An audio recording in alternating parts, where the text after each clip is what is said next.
Gravação iniciada.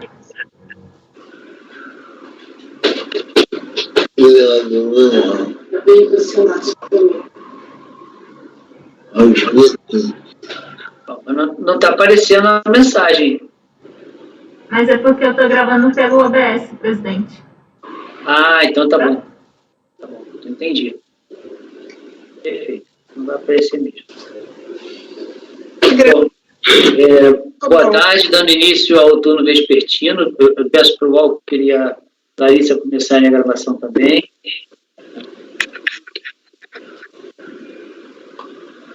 Ok. Então, boa tarde, começando o turno vespertino da segunda turma ordinária da terceira Câmara, terceira sessão. Boa tarde, doutor Vinícius.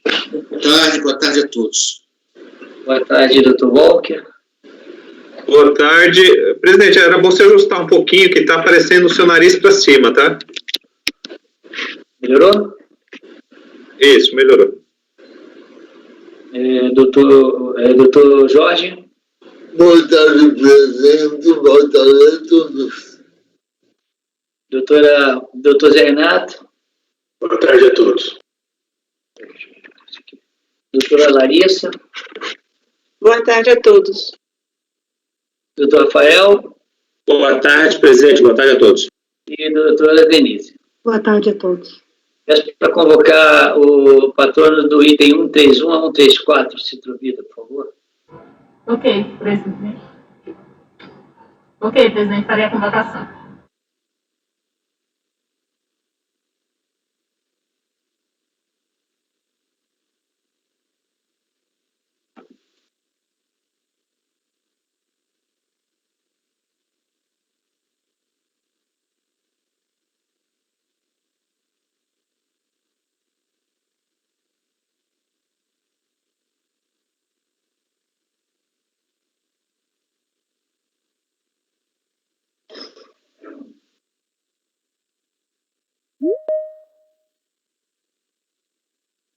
A pauta agora à tarde está bem curta, né? Tá, se Deus, graças a Deus. Parabéns para quem fez a pauta, hein? Nada melhor do que o nosso querido Vinícius, né? Obrigado. Ele que... Talvez nem precisasse da segunda. Esse é o ponto. Não, mas não, esses são detalhes. Você está se apegando... O patrono já está aí, ó. O patrono já está a detalhes. Vamos ao que importa. Viu, Gilson? O Walker... Vamos olhar o lado bom das coisas. Isso é indireta do Walker, Gilson. Ah, tá. Eu não tinha entendido como indireta. Boa tarde, doutor. O senhor está nos ouvindo? Está vendo? Boa tarde, doutor. Estou sim. Obrigado. Doutor, a gente vai estar jogando os itens 131 a 134. Eu vou começar pelo 132 e 133, que é uma solução muito parecida. Tá? Vou começar pelo 132 e 133, né? Isso, tá certo, doutor. Realmente são processos iguais, de modo que eu também gostaria de fazer uma sustentação oral aplicável aos dois, para facilitar também. Para esses dois, né? O final 47 e o final 91. Exatamente. Tá bom. Então eu vou começar exatamente por eles. Então aqui, deixa eu só pegar aqui no item da pauta para poder apregoar. Vai diminuir isso aqui. Larissa, para o presidente gravar é muito complicado, porque eu preciso efetivamente de casa das planilhas, do processo que estou, complica demais. Claro. Senão eu faria isso. Bom, então agora vamos julgar o item 132 da pauta, final 2004-47, Citrovida. Eu peço só para o senhor... já se tirou. De minha relatoria. Isso aqui é um pedido de ressarcimento. O crédito vem do PIS não cumulativo do segundo trimestre de 2004. Foram apresentadas declarações de compensação. A DRF Sorocaba indeferiu o pedido. O crédito foi indeferido porque a requerente deixou de apresentar documentos e arquivos exigidos na fiscalização. Certificado decisório do despacho decisório apresentou manifestação de conformidade, onde ele faz várias alegações.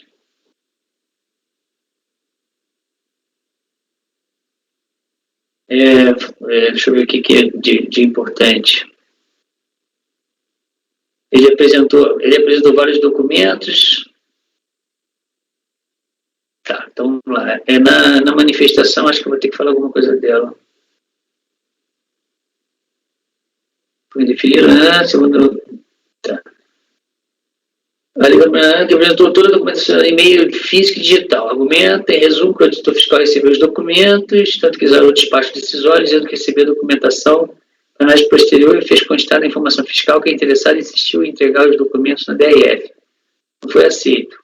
E ainda que disponibilizou os documentos na sede da empresa. Até que o fato fiscal não juntar os autos documentos apresentados impossibilita a sua análise pelas instâncias superiores e prejudica o seu direito de defesa. Bom, aí e faz outras alegações que eu vou deixar aqui o contribuinte presente.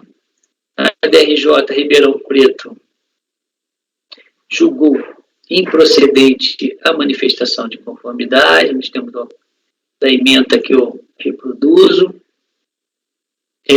Inconformado, o sujeito passivo apresenta recurso voluntário, repisa os argumentos da manifestação de conformidade, então quando que se resume em que inulidade da decisão, por falta de análise dos documentos, que acórdão deve ser declarado por falta de motivação, e cabe a fiscalização no caso de pedir ressarcimento, o ônus da prova caberia a fiscalização.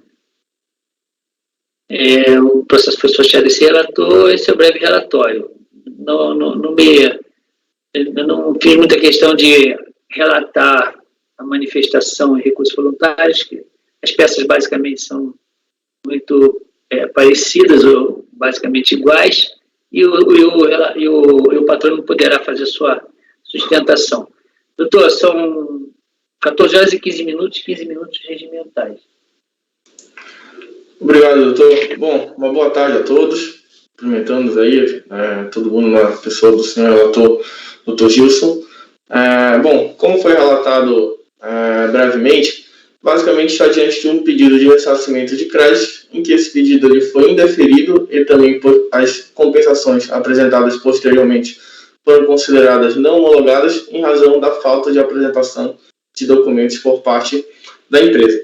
Basicamente, o que se alega é que a empresa não conseguiu apresentar os arquivos magnéticos que seriam exigidos pela legislação e que não houve a apresentação das notas fiscais que geraram os créditos e os débitos.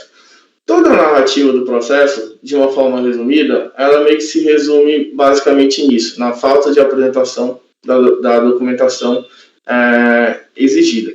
Mas a questão é, durante todo o processo, houve um termo de fiscalização em que foi solicitado documentos por parte da empresa. A empresa, quando ela entrou com o pedido, ela também apresentou documentos.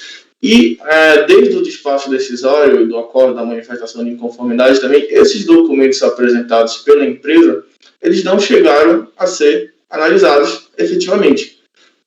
Por mais que pode ser eventualmente discutir se faltou ou não faltou um documento que deveria ter sido entregue, os documentos apresentados, eles foram absolutamente ignorados pela fiscalização, pela autoridade julgadora anterior. Então, o que a gente alega basicamente, com várias nomenclaturas de alguma medida diferente, é que é necessário que se faça a análise da documentação apresentada nos autos, que elas foram totalmente ignoradas.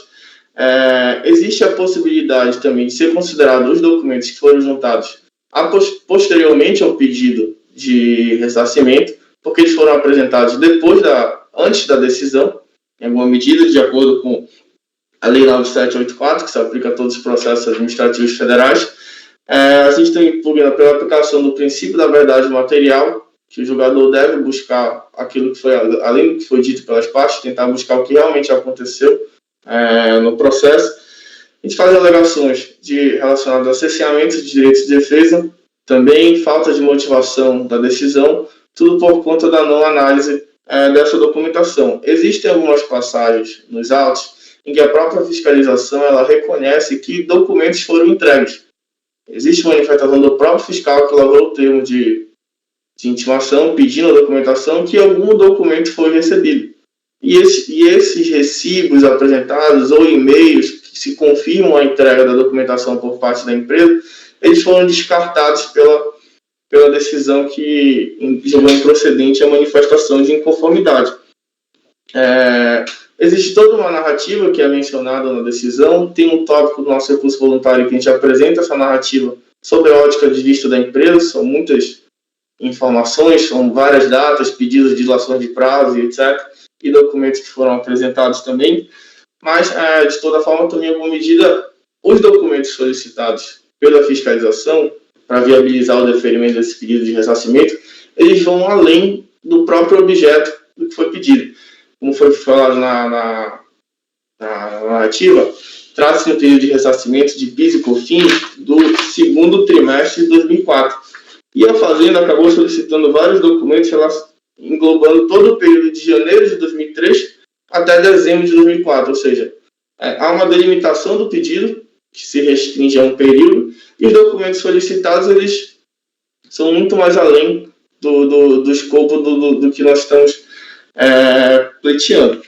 Então, não sei se vocês vão lembrar, mas na segunda-feira teve um julgamento de umas demandas semelhantes que estão englobadas nesses mesmos pedidos feitos pela empresa Citrovita e que, nessa primeira oportunidade, quando se chegou no CAF, a decisão ela foi anulada e aí voltou-se para que fossem analisados os documentos apresentados pela empresa.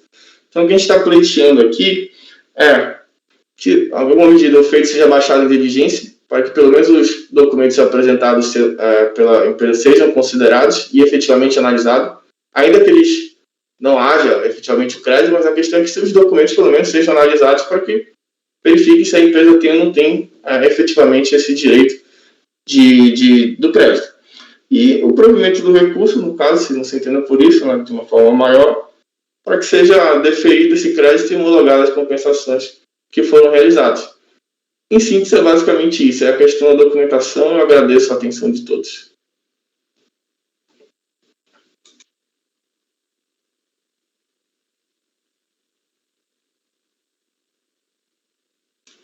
Então, acho que está no mudo. Agradeço ao patrono. Como eu havia dito, esses dois processos, eles são semelhantes, basicamente iguais, e que vão ter, eu estou encaminhando pelo mesmo rumo. Então, o recurso é tempestivo e apresenta demais pressupostos de admissibilidade. Quanto à nulidade, a recorrente alega que a decisão recorrida é nula por falta de motivação e por fato de não ter analisado os documentos acostados aos autos na interposição da manifestação de conformidade. Vejo que as duas alegações se entrelaçam de forma que posso tratá-las no mesmo capítulo recursal. A decisão recorrida analisou a cronologia dos fatos ocorridos e concluiu que a interessada não participou da instrução probatória na fase inquisitória, de forma a dar subsídios mínimos à autoridade fiscal para a apuração do seu pleito. Diante dessa perspectiva, entendeu que o indeferimento do pedido de ressarcimento se fazia necessário e estava dentro da legalidade. Portanto, não vejo como imotivada a decisão recorrida. Quanto à falta da análise dos documentos acostados na interposição da manifestação de conformidade, dissertou o voto condutor que as provas deveriam ter sido apresentadas na fase instrutória e não na fase de julgamento, uma vez que cabe à autoridade fiscal fazer a apuração do tributo por intermédio da averiguação das provas constantes nos autos. Sendo assim, não vislumbra o cerceamento de direito de defesa pela decisão desgastada, apontou os motivos pelos quais desconsiderou a análise dos documentos acostados aos autos na interposição da manifestação de conformidade, não se caracterizando a omissão sob nenhum ponto e que seria a nulidade da decisão recorrida. Então, estou afastando as preliminares de nulidade. Veja, por mais que eu não concorde com a decisão da DRJ, aqui eu não estou vendo vício, nem de omissão, basicamente seria omissão, e que acarretaria cerceamento. Ela falou o porquê, então não vejo esse motivo. Eu vou colher os votos sobre a nulidade. Doutor Vinícius. Com relator. Doutor Walker Araújo.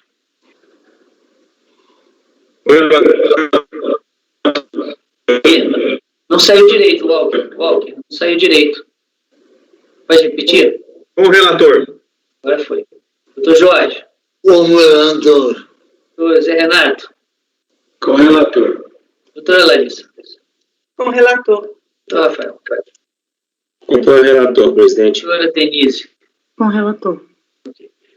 Bom, primeiramente, é sinal que é recorrente apresentou diversos documentos que, em tese, podem comprovar a existência dos créditos infirmados no pedido de ressarcimento. Ressalto que os documentos foram aduzidos quando da propositura da manifestação de conformidade. A DRJ não analisou tais documentos, tomou sua decisão tanto por base somente a legislação, passando ao largo na matéria fática, conforme destacado em trecho abaixo que colaciona. O fato da interessada apresentar agora, a referida relação de notas fiscais não altera a conclusão contida no despacho decisório em questão, pois ele deveria ter apresentado isso lá na fiscalização. Nessa fase do procedimento, mesmo com a documentação, aí aqui ele fala o que eu já tinha falado anteriormente, né? Ele entende que essa relação não vai... os documentos acostados não deveriam ter sido analisados lá, porque deveria ter sido analisado na fiscalização. Portanto, é evidente que a recorrente apresentou documentos na manifestação de conformidade, que, em tese, poderiam mudar o destino do processo. Em virtude desse quadro, é importante relembrar alguns preceitos que norteiam a verdade da busca da verdade real por meio de provas materiais. Aí aqui eu trago o texto que todos já conhecem, e vou direto ao item, a página 7. Regressando aos autos, não pode deixar de admitir que os fatos produzidos pela interessada geraram grande dúvida, o que possibilita meu julgamento nessa sentada.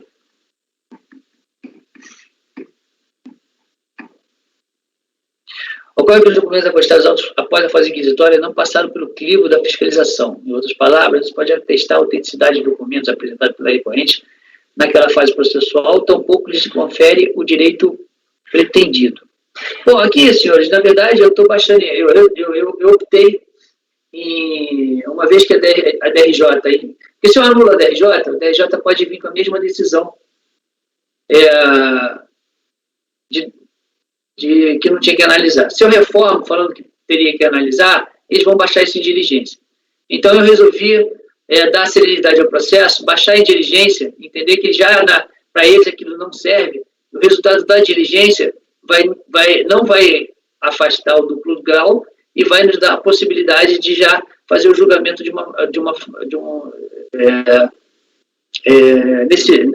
vamos dizer, com mais brevidade possível, sem ter que ter passado por DRJ. Então, foi a opção que eu tive, baixar a diligência para que fossem analisados os documentos acostados da manifestação, aí com parecer conclusivo, aquela coisa toda, e para que ele apresente como é que se fala? Apresente esse relatório fiscal e depois faculte ao contribuinte o prazo para se manifestar. Se alguém quiser colocar esse processo, faz tempo que eu faço, a gente já tem melhorado um pouco na elaboração dessas diligências. Se alguém quiser sugerir alguns outros itens aqui na minha proposta de diligência, está aberta aqui. Faço a deliberação até para a sugestão de alguns itens na diligência. Senhores, tem deliberação. Pode falar, Pelo que eu estou vendo aqui, a origem do crédito aqui envolve o conceito de insumos, né, para fim de creditamento. É o que está no recurso aqui do contribuinte. Então, não me engano, é isso, né? Posso ver, não me lembro. É que na verdade, na verdade, crédito, sem dúvida é isso. Sem dúvida é isso. Mas, veja, tá, continua a tua análise. Não, eu ia só para colocar uma ressalva. Sim. Para analisar esses documentos, considerando ainda a decisão do STJ. Perfeito. Os critérios da essencialidade e relevância. Eu sei que eles já estão fazendo isso, mas... Não custa colocar. Deixa eu botar aqui. Diante desse fato, entendo as alegações de prova produzida pela recorrente. Devem ser analisadas como...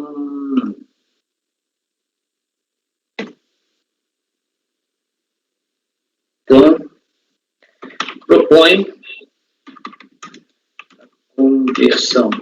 É porque eu estava olhando aqui o recurso e o contribuinte ele traz aqui as notas fiscais, que é o objeto, que é, né, prestação de serviço. Aí ele traz o mapa produtivo dele, né? Porque a gente julgou casos aqui de ADE que não foi entregue o arquivo e o contribuinte também não fez vinculação do direito ao documento, né? Aqui ele traz as notas fiscais, fala que tipo de serviço que é. É só um pontinho. Para mim, eu acho que a fiscalização já vai relevar, mas...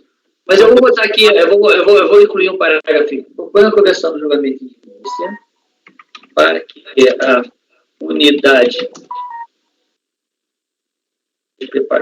de origem analise os documentos acostados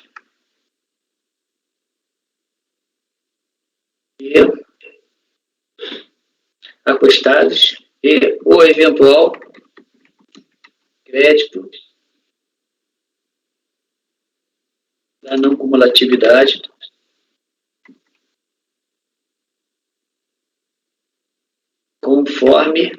com base na decisão, né? Do STJ, com base na decisão do STJ sobre o conceito de insumos.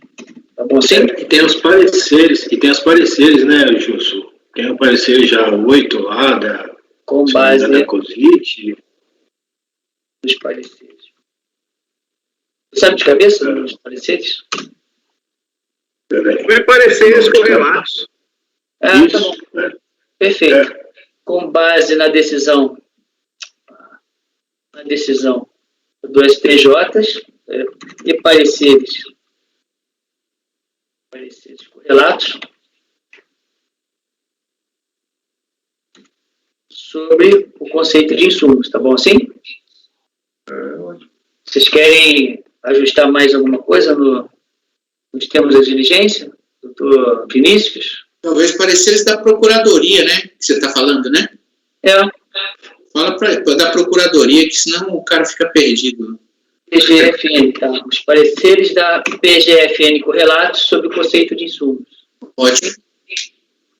Ok, então propõe a conversão de diligência para que a unidade de origem analise os documentos acostados e eventual crédito da não cumulatividade com base na decisão do STJ e pareceres da PGFN correlatos, com base na decisão do STJ sobre o conceito de insumos,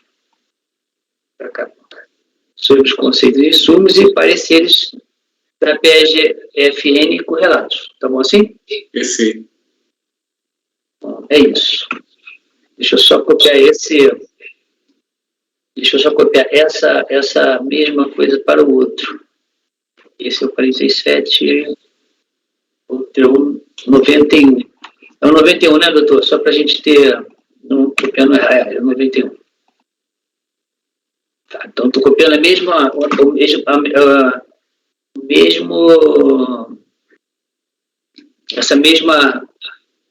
esse mesmo dispositivo. Após realizar esses procedimentos, elaborado o relatório fiscal, tal, aquela coisa toda que a gente já conhece. Tá certo. Então, vou pôr em votação. Doutor Vinícius. Com o relator. Doutor Walker. Com o relator. Doutor Jorge. Com o relator. Doutor Zé Renato. Com o relator. Doutora Larissa. Com o relator. Peguei do Jorge? Eu esqueci o Jorge, né? Doutor Jorge. Eu votei. Já votou? Votei. Ah, então tá. Doutor Rafael. Com o relator, presidente. E doutora Denise. Com o relator. Então, o 132 e 133 foram convertidos em dirigentes. 32, deixa eu ver só.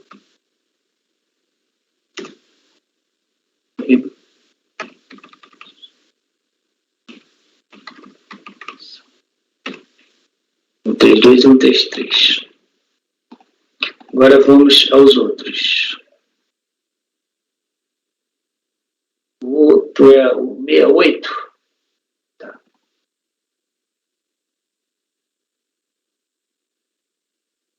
O 68 é um pouco diferente, vamos lá. O 68 é o seguinte. 68, na verdade, é o item... 68 é o item 131, tá? Da pauta. Ok? Aqui também é um pedido de restituição, não de ressarcimento, do terceiro período, também foi definido parcialmente, porque parcela do crédito teria sido utilizada para descontar da contribuição do próprio mês. Certificado do disparo decisório, é interessante a apresentação da manifestação de conformidade, alegando primeiramente que faltaria motivação, pois o auto do despacho apenas indicou como embasamento da decisão alguns artigos e algumas leis e instrução normativa, sendo impossível compreender os motivos do indeferimento. Quanto ao mérito, argumenta que a parcela glosada foi informada equivocadamente no DACOM, como crédito vinculado ao mercado externo, quando o correto seria utilizar o crédito vinculado ao mercado interno apurado em dezembro de 2007.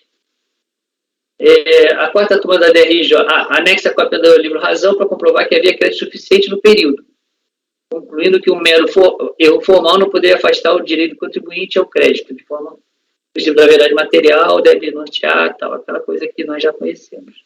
Quarta turma da DRJ julgou a manifestação improcedente, inconformado, a recorrente transmitiu, apresentou recurso voluntário. A recorrente transmitiu ao fisco seu demonstrativo de apuração. Ele argumenta. O erro consistiu em ter informado na ficha 23A, aí eu vou ler porque aqui vai ajudar muito lá na decisão, tá, senhores? A utilização do crédito da aquisição do mercado interno vinculada a receita de exportação no valor de 8.700 e pouco. Quando correto seria utilizar o crédito de aquisição do mercado interno vinculado à receita tributária do mercado interno de dezembro de 2007. A fundamentação vinculada pela decisão está derivada de grande vício, pois, diferentemente do que restou, não houve retificação do DACOM. A recorrente apenas preencheu a título elucidativo do DACOM retificador. Pela verificação do livro Razão da recorrente, relativo ao período de outubro a dezembro de 2007, é possível identificar que existe esse valor de 8.772. Estando comprovada a existência do crédito, jamais crédito ora combatido, isso porque a mencionada incorreção do crescimento da DACOM de julho de 2008 jamais poderia afastar o direito da recorrente ao crédito. Mais uma vez, ele fala que o despacho não foi plenamente fundamentado. Termina o recurso requerendo a nulidade do despacho decisório e definido o direito creditório. Esse é o breve relatório. Senhor, doutor, são 13 horas e 35 minutos, o senhor tem a palavra, 15 minutos regimentais. Obrigado, doutor. Bom, como deu para perceber pela narrativa, não tem muito o que ser reproduzido com relação a esse caso, basicamente. Também se trata de um pedido de ressarcimento, que foi deferido parcialmente, estando apenas uma pequena parcela que não foi dada para a empresa. A manifestação de inconformidade ela foi julgada improcedente, basicamente sobre 3 argumentos, né? Que a alegação de cesseamento de defesa ela não poderia prevalecer, que a COFINS devida no período de julho de 2008, no valor de 36 mil, teria sido descontada já com débito da própria COFINS e não seria possível aceitar uma DACOM retificada. Conforme resumido, a gente basicamente trata de 2 alegações, né, no recurso voluntário. Uma premissa maior, a gente defende que, assim, a suficiência do saldo credor a justificar o deferimento do pedido de ressarcimento que foi feito. Né? A gente não está falando, como partiu da premissa, a decisão da manifestação de conformidade, de uma DACOM retificadora. Não houve essa retificação. O que foi feito para tentar melhor esclarecer a demanda foi se preencher uma DACOM elucidativa, porque a empresa ela preencheu errado. Em algum momento ela houve um preenchimento errado, equivocado realmente, dos valores, e a DACOM ela não chegou a ser retificada, não houve um protocolo, a empresa não mandou para a Receita uma DACOM retificada. Ela só preencheu na peça, a título elucidativo, exemplificativo, como é que ela deveria ter sido feita. Então, basicamente, o pedido ele não foi deferido na sua totalidade por conta de um erro de preenchimento feito pela empresa. O livro Razão que nós apresentamos, ele constata a existência de um crédito de PIS e COFINS em valores superiores ao que foi indeferido. E, em paralelo, a gente também trata daquelas alegações de verdade material e falta de motivação e etc. Mas como o senhor relator leu, vou até também ler aqui, que eu acho que esse ponto é importante. A parte do erro no preenchimento foi que a recorrente, na ficha 3A, ela registrou como crédito de aquisição do mercado interno vinculado à receita de exportação valores que, na verdade, fariam referência a crédito de aquisição no mercado interno vinculado à receita no mercado interno. Então, assim, não há como prevalecer a glosa que foi feita de uma parcela do que foi pleiteado.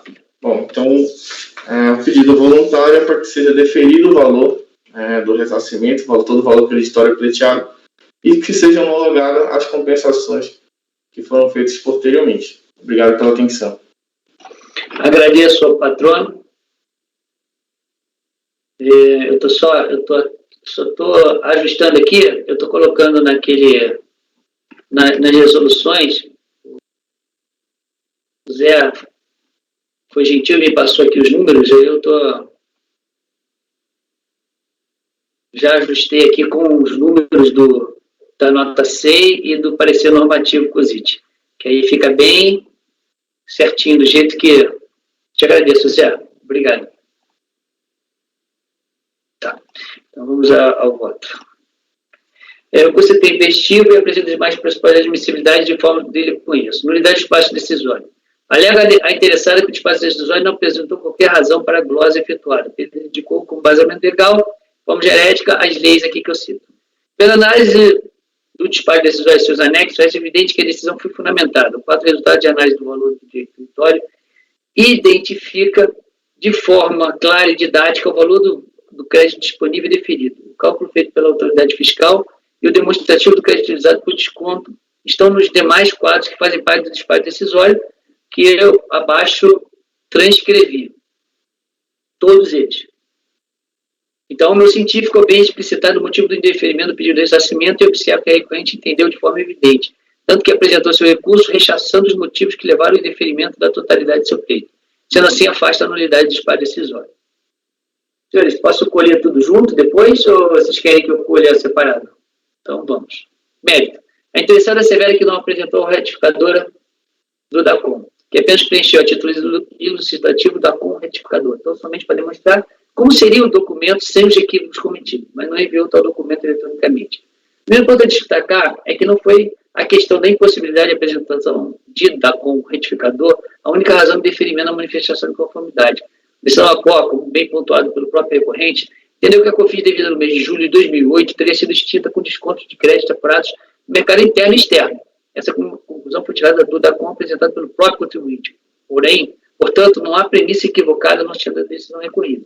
Ao concursar os autos, identificou o único DACOM referente ao terceiro trimestre de 2008, demonstra a vontade do sujeito passivo utilizar o valor de 8.772,58, referente à ficha 23A, aquisição no mercado interno vinculada à receita de exportação para descontar o valor devido da COFINS de 2008. Esse é exatamente o valor que foi indefinido pela autoridade fiscal e mantido pela DRJ. Quanto aos documentos acusados pela recorrente, afirmam que dizem respeito ao terceiro trimestre de 2007. Isso mesmo não é objeto da lide. O que se discute nesse processo é se a interessada tinha crédito da COFINS referente ao terceiro trimestre de 2008, passivo de ressarcimento. Isso não foi comprovado. Como já mencionou a decisão recorrida, a recorrente pode utilizar os créditos da COFINS referente ao terceiro trimestre de 2008, dando prazo decadencial. O que não se pode permitir é fazer uma retificadora do DACOM de ofício, e neste momento processual. Então, diante do quadro que se apresenta, não vejo motivo para reformar a decisão de piso, de forma que a mantém na sua integralidade. Podem esses breves argumentos, né, provimento do recurso voluntário. Eu estou falando o seguinte, tá bom, ele falou lá que tem créditos naquele terceiro trimestre de 2008, eu não estou discutindo isso. E também, o que eu digo aqui, que eu também não poderia fazer uma retificadora do DACOM de ofício. Ele não apresentou a retificadora. Ao mesmo tempo, eu não estou querendo dizer que era imprescindível a retificadora, mas eu acho que a retificadora, nesse caso, era importante, inclusive, para demonstrar que ele estava querendo efetivamente acertar um erro. Ele não, o começo do erro, ele não tentou nem acertar o começo do erro, que seria a questão tão boa. Para mim também não é suficiente você apresentar um livro que demonstra ter um crédito em trimestre anterior. Então, diante desses argumentos, eu estou negando o provimento ao recurso. Passo a palavra, passo a deliberação dos senhores. Nada a acrescentar, passo ao voto do doutor Vinícius. Com o relator. Ok. Peraí, deixa eu só pegar aqui. Isso aqui é um... Doutor Walker Araújo. O relator.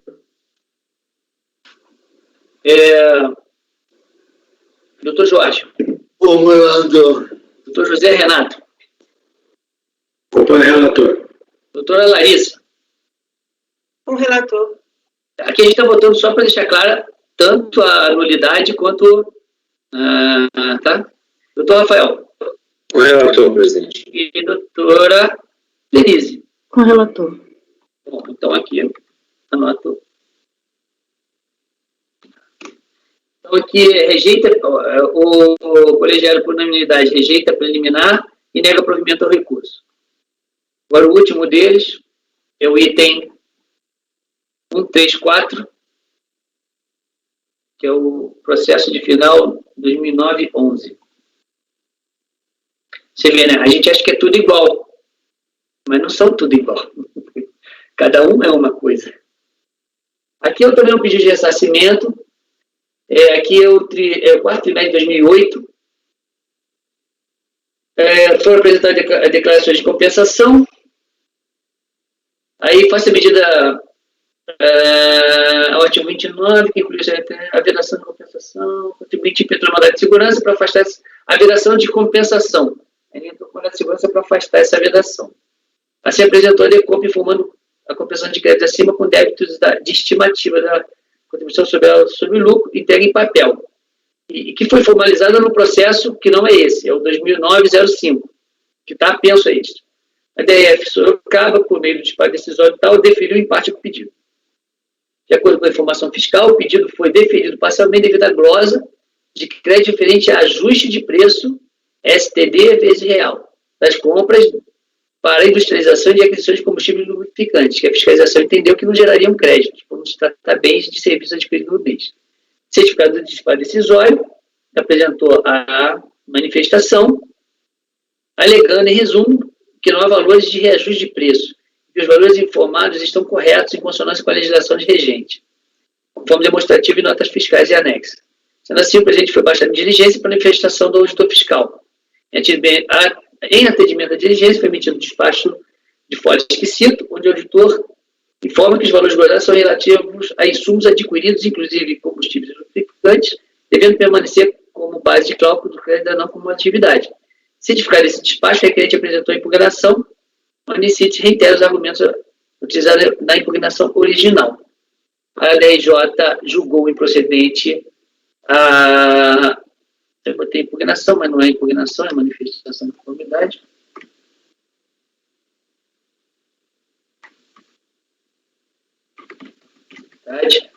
Nos termos do acordo que eu cito, cuja emenda foi vazada, como aqui embaixo.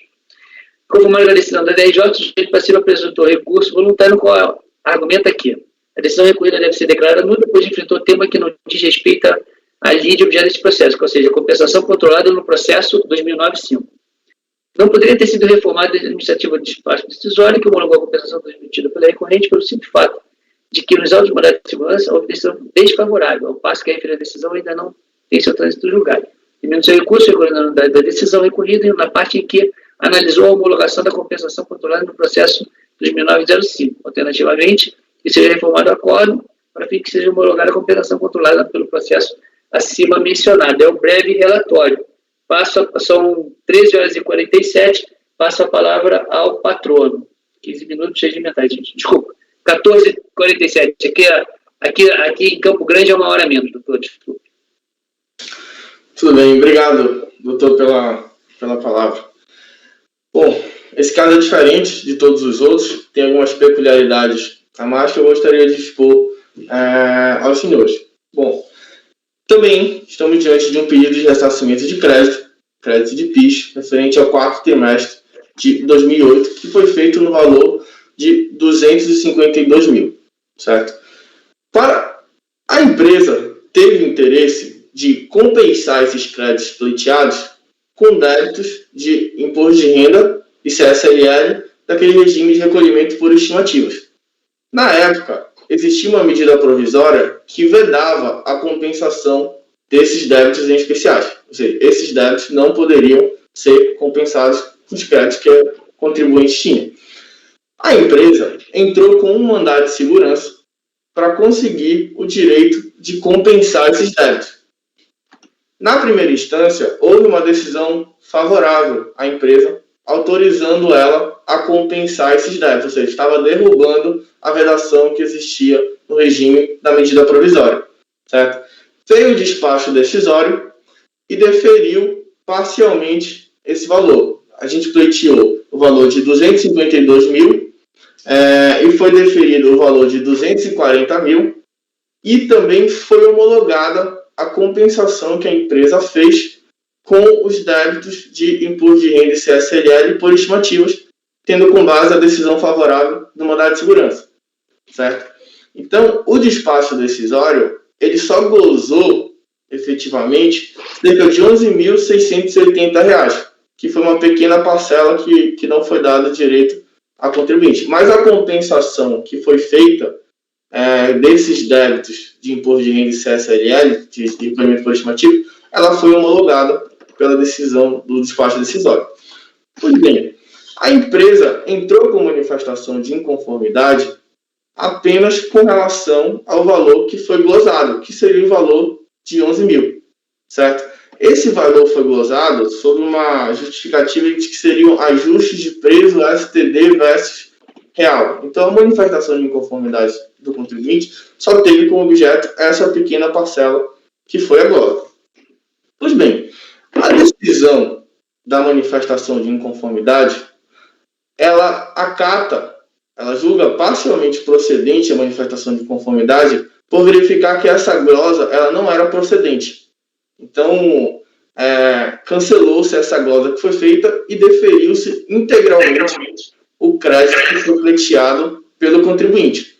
Porém, sem ser objeto da manifestação de inconformidade, essa decisão da DRJ, ela verificou o status do mandado de segurança, verificou que tinha um acordo que tinha reformado a sentença de antes e não declarou como não homologada a compensação que foi feita. Então, veja, isso não estava no objeto da manifestação de inconformidade, mas ainda assim a decisão da DRJ simplesmente revisa a decisão anterior e passa a não homologar a compensação que foi feita. Então, nós estamos no recurso voluntário querendo a nulidade desse acordo por ser uma decisão extrapetita. Isso não foi, reitero, objeto da manifestação de inconformidade. Houve, basicamente, uma revisão do que foi feito anteriormente, e essa revisão incorre em uma reformatio in pede, porque é uma revisão que está sendo feita só para prejudicar a empresa, porque isso não foi objeto de recurso. Se a empresa não tivesse recorrido, por exemplo, a decisão a compensação teria sido, porventura, homologada. Então, nós estamos pleiteando a nulidade desse acordo. A gente trata de uma possível irreformabilidade das decisões administrativas por conta dessa questão da reformatio in pede. A gente arrola o artigo 65, parágrafo único da Lei 97/84, que trata dessa impossibilidade de se reformar ou revisar uma decisão administrativa para prejudicar o contribuinte. A gente também trata de uma aplicação subsidiária do CPC, que a gente está diante, de novo, de um julgamento extrapetita, que vai além do objeto da manifestação de inconformidade. E a gente trata como último tópico do recurso voluntário que esse mandado de segurança, que está se discutindo essa possibilidade de compensar aqueles débitos de imposto de renda que seriam vedados, ele ainda não teve um julgamento final também. Então, no momento, houve a interposição de um RESP-RE por parte da empresa. Esses dois recursos eles foram admitidos, mas a empresa entrou com agravo que estão pendentes de julgamento. Hoje os autos estão no STJ para que seja julgado o agravo de despacho denegatório de recurso especial. Então, é um processo paralelo que ainda não foi finalizado. Então, o pedido que a gente apresenta no recurso voluntário é de nulidade de parte desse acordo, da manifestação de conformidade, considera como não homologada a compensação que foi feita, foi feita nos autos do processo que o doutor relator falou, que é o 2009-05. Ou então, a reforma dessa decisão, para que passe a homologar essa compensação que foi feita, ou, por fim, que seja autorizada a empresa que ela possa compensar esses créditos que foram deferidos com qualquer outros débitos, além dos outros que foi pleiteado pela empresa. São essas as nossas razões. Agradeço mais uma vez pela atenção de todos. Agradeço ao patrono e passo ao voto. O recurso tempestivo, dele tomo conhecimento e passo a análise. Eu vou fazer um grande resumo disso aqui, que eu acho que vocês já devem ter lido o acordo. A única coisa que pode ser que eu não tenha colocado aqui foi a questão da reformação impédios, mas o fato é que eu não posso nem falar para mim, eu não poderia nem falar de reformação impédios, porque aqui está tratando de um processo que não é objeto da lide, é um outro processo. Né? A primeira coisa que eu pensei foi naquele artigo que, como a DRJ já deu, em tese ele não teria interesse, mas ele tem interesse. Por que ele tem interesse? Ele tem interesse porque, nesse momento, eu tenho uma decisão que não homologa um processo, as compensações do processo 2009-05. Qualquer outra, se isso aqui ficar definitivo, no futuro, quando efetivamente for analisado isso, se for analisado, provavelmente não está sendo analisado porque, como falou o patrono, o processo ainda não transitou em julgado, então tem que esperar o trânsito em julgado, porque deve ter sido a desistência, não é isso, doutor? Isso, ainda não houve o trânsito em julgado. Então, esse processo deve estar, provavelmente, por mais que esteja penso, pelo que eu li no meu relatório, mas ele deve estar suspenso. O fato é que foi feita a decisão e não foi homologada. Então, o que eu estou falando? Eu estou falando dele procedendo, estou falando de uma decisão extra-petita, né, na verdade, e dentro dessa extra-petita, como eu não tenho como separar a decisão, eu estou propondo a nulidade da decisão acordo, para que seja proferido um novo acórdão, mas nesse novo acórdão sem análise da compensação. E o que na verdade vai acontecer, na minha visão, é que a DRJ vai repisar as decisões anteriores e vai excluir a questão da compensação, ou pode até botar, né? Porque quando você anula, você não dá um comando. Eu estou tentando aqui dar um direcionamento, mas pode ser que ele não aceite. Então, o meu voto é esse, porque provimento parcial. Ele pede várias outras coisas, né? Ele pede para que a gente homologue, para a gente aceite a compensação, e nada disso eu posso fazer aqui também, em momento nenhum. Essa compensação não está nessa discussão. Aqui está a discussão apenas o crédito. É isso, senhores. Esse é o meu voto. Eu passo para a deliberação de vossas senhorias. Se ninguém tiver nenhuma colocação, passo a colher o voto dos colegas. Então, passo a palavra ao doutor Vinícius. Com o relator. Doutor Walker Araújo. O relator. Doutor Jorge. Com o relator. Zé Renato. Voto com o relator. Doutora Larissa. Com o relator. Doutor Rafael. Com o relator. E doutora Denise. Com o relator. Então, Dado provimento parcial por unanimidade. E dar provimento parcial ao recurso.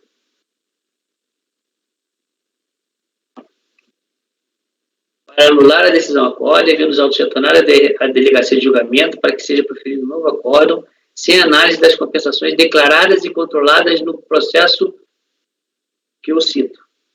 Estou deixando bem claro isso, espero que seja feito dessa forma.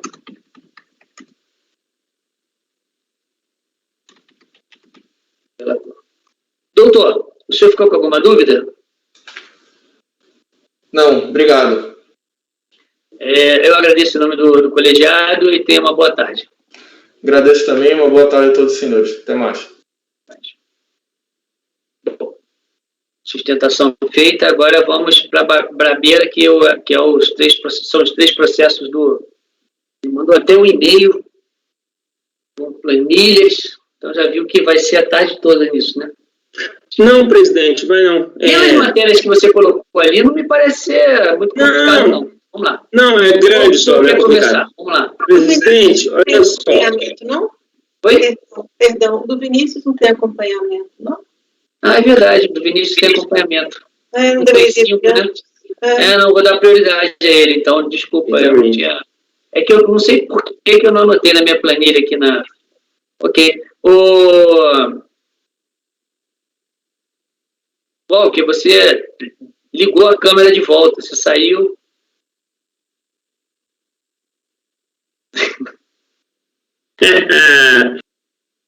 Beleza. Vinícius, eu não estou vendo a minuta aqui. Fabiana, convoca o patrono do item 135 da pauta, por favor. Ok, presidente, farei a convocação. Tá bom, obrigado. É RICOR, né, Vinícius? Isso. Também quando eu vi na pauta esse nome aí, eu falei, ué, mas eu não tenho nenhum processo dessa empresa. Falei, putz, será que eu esqueci de fazer o voto? Isso é o que? Antigo? É. Antigão. Daqueles processos que são bumerangues. Vai, aí um dia volta. Eu detesto. Porque eu posso não botar diligência para não ter que voltar com ele de novo.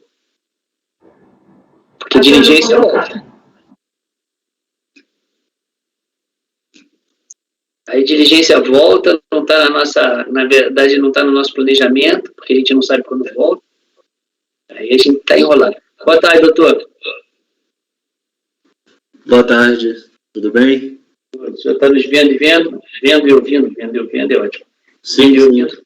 Sim. O senhor pediu só acompanhamento, né? Isso. Ok. Então, esse é o item 135 da pauta, RICOR Brasil, processo final 2002-55, que eu passo a palavra ao relator, doutor Vinícius. Ok. Deixa eu ver se tem uma forma de simplificar aqui. É o seguinte, eu vou simplificar, porque é um processo extenso, de muito trâmite. Se a gente fosse ler esse relatório aqui, ia demorar a tarde inteira. E ele é mais simples do que parece. O processo versa sobre pedido de restituição acumulado com pedido de compensação, tendo como origem do direito de recolhimento supostamente indevidos de PIS, período de apuração entre 7 de 88 a 10 de 95. Aí o que acontece? Teve todo o julgamento na DRJ, a DRJ julgou improcedente a manifestação de conformidade, depois teve recurso. Pasta, seu voto? Oi? Tá na pasta? Tá na pasta. RICOR. Desculpa, eu vi outro nome na pauta. Desculpa. Aí, a segunda turma ordinária do CARF analisou o recurso e, na sessão de 2/2 de 2011, converteu o julgamento em diligência nos termos a seguir transcritos. Eles pediram para fiscalização, né, apurar o crédito, intimar, etc. Retornando o processo à unidade de origem, foi realizada a diligência e produzido relatório consubstanciado no termo de encerramento de diligência fiscal às folhas 463 a 465, cientificado a recorrente em 4/12/2014, no qual a autoridade fiscal, após haver intimado a recorrente para apresentar documentação e esclarecimentos para a comprovação da existência dos créditos decorrentes de recolhimento a maior de PIS nos períodos de julho de 88 a outubro de 95, da contabilização das compensações efetuadas e da existência de saldo passível de compensação em 3 de 2002, considerando todas as compensações já eventualmente efetuadas, conclui que não há como apurar os créditos pretendidos, tendo em vista a falta de apresentação de todos os elementos e documentos necessários solicitados no termo de início de diligência, cientificado sujeito passivo em 29/9/2014. Cientificado o resultado da diligência, o sujeito passivo apresentou manifestação às folhas 518 a 519, no qual contesta as conclusões da fiscalização e defende, em síntese, a existência do direito creditório postulado. Eu vou passar o voto.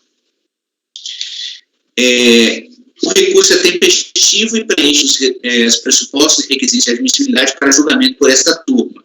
Como relatado, o presente processo foi convertido em diligência a fim de que a unidade de origem apreciasse os documentos apresentados pelo sujeito passivo e aferisse a existência de dimensão e disponibilidade dos créditos de PIS/PASEP postulados pela recorrente. Conforme se depreende dos autos, em especial no termo de encerramento de diligência fiscal, a autoridade fiscal responsável pela diligência intimou o sujeito passivo a: número 1, comprovar a existência dos créditos decorrentes de recolhimentos a maior do PIS no período de julho de 88 a 10 de 95, considerando-se a semestralidade da base de cálculo da contribuição, comprovar a contabilização das compensações efetuadas com base no artigo 66 da Lei 839391, comprovar a existência de saldo passivo de compensação em 3 de 2002, considerando-se todas as compensações já eventualmente realizadas anteriormente, bem como se é suficiente para a compensação de todos os valores informados como compensados a partir de março de 2002. Em resposta à intimação, o sujeito passivo apresentou, após pedidos de prorrogação de prazo, resposta às folhas 441 e 442, na qual traz os seguintes esclarecimentos. Número 1. Os créditos decorrentes de recolhimento a maior de PIS no período de 98 a 95 foram reconhecidos através do trânsito em julgado de ação ordinária número tal. Dessa forma, apresentamos no anexo 1 as principais peças da referida ação ordinária. Número 2. Em relação à comprovação da contabilização dos créditos e das compensações efetuadas, temos que os referidos valores foram registrados na conta contábil número tal, PIS a compensar.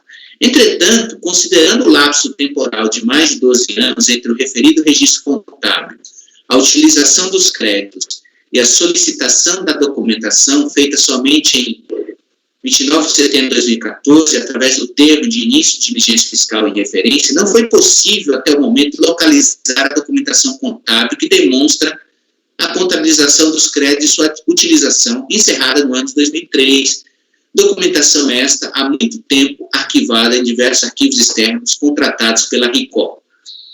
Não obstante, apresentamos no anexo 1 a documentação contábil que a RICO conseguiu localizar até o momento, qual seja o livro diário realizado relativo ao período de julho a dezembro de 2002, o qual demonstra o saldo de PIS a compensar em 2002, bem como os valores efetivamente compensados através das declarações de compensação anexas ao procedimento 2002-55, ao processo administrativo 2002-55, durante os meses de julho a dezembro de 2002, como é possível se verificar no mês de dezembro de 2002, a RICO ainda possuía saldo de PIS a compensar no valor de 122 mil e tralalá, o qual foi utilizado em parte para fins de compensação da COFINS aplicada no mês de dezembro de 2002, conforme decomp anexa ao processo administrativo.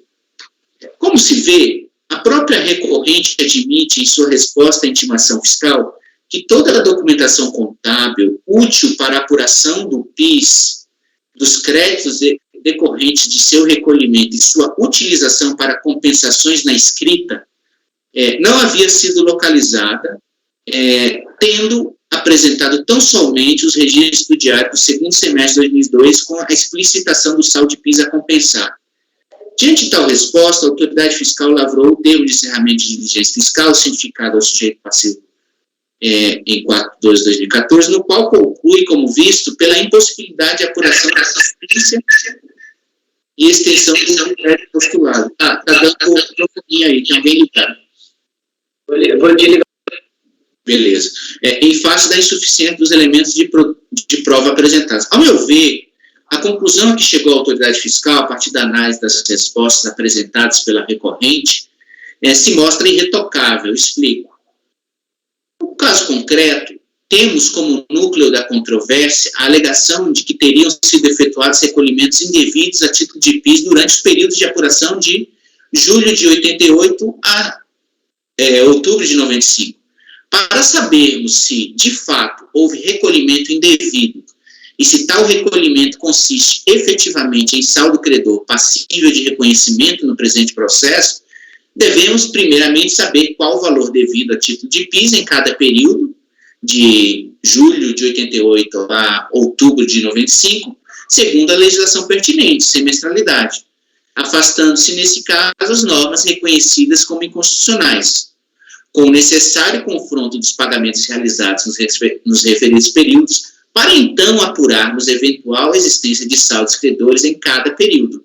Após isso, no segundo momento, faz-se necessária a análise da utilização dos saldos eventualmente existentes para a extinção de débitos ao longo do tempo, até a formulação do pedido de restituição e compensações objeto deste processo.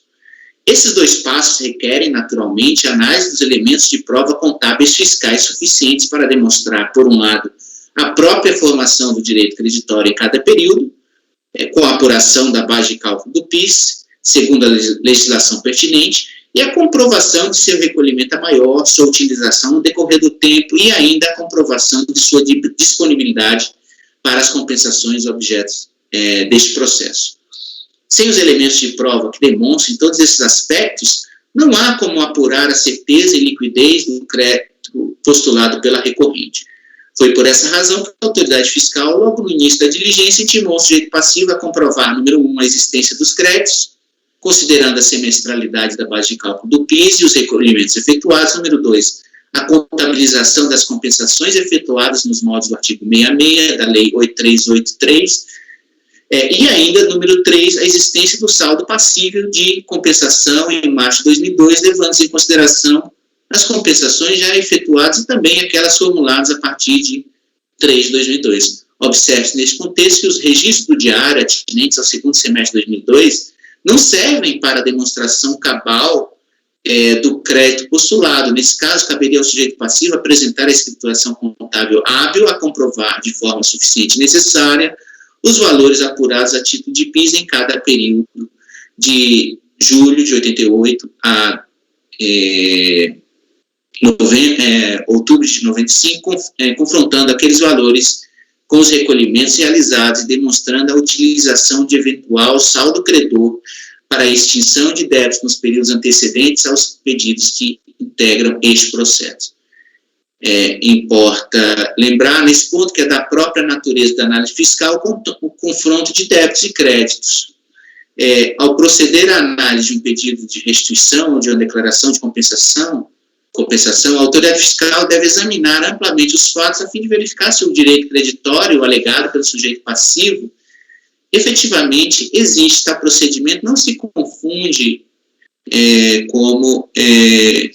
com lançamento, representando mera apuração do direito creditório, isto, inclusive, a análise do direito creditório reconhecido judicialmente, que é o caso aqui, né?